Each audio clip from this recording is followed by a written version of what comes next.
Hello mga Mimat Koys, nagluluto ako ng adobo ngayon. So may naisip na naman akong konting kalokohan. Si daddy kasi, alam niyan kapag pinagluluto ko siya, pag di niya nagustuhan, nagagalit ako. O kaya naman nagtatampo ako. Kaya kapag di niya bet yung luto ko, as in nawawala ako sa mood. Kasi syempre, nag-e-effort ako, di ba? Tapos pakiramdam ko, di niya magugustuhan pag nakakarinig ako sa kanya ng kahit maliit na comment. Like, diba, o matabang, or kulang sa ganito, ganyan.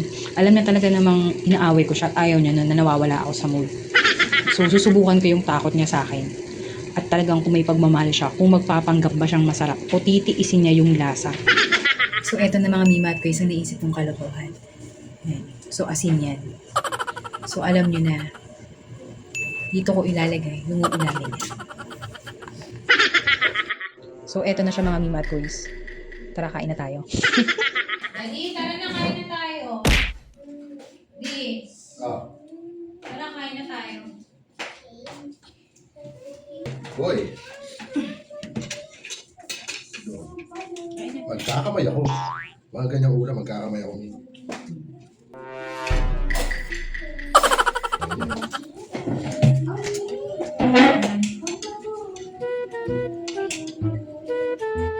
Boy.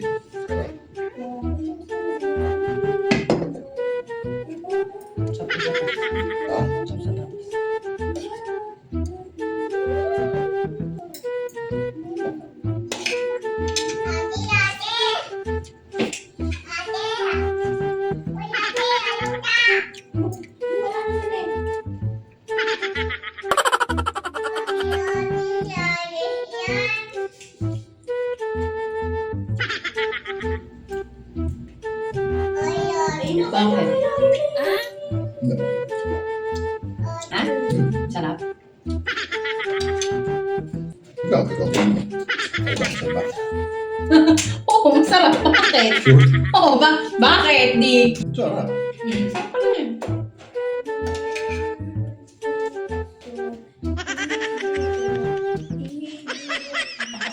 Bakit? Di, bakit?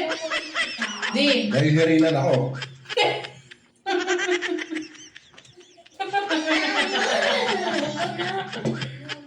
May irinan kayo, wala ka pa nga ng subo.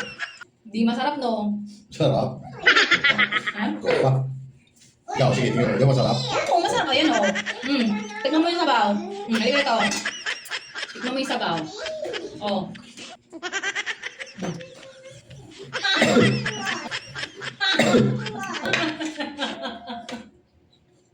Ano? Bakit?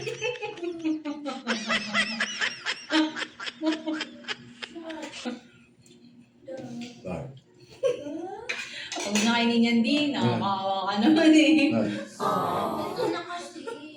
Malamahal mo talaga ako. Bakit yan?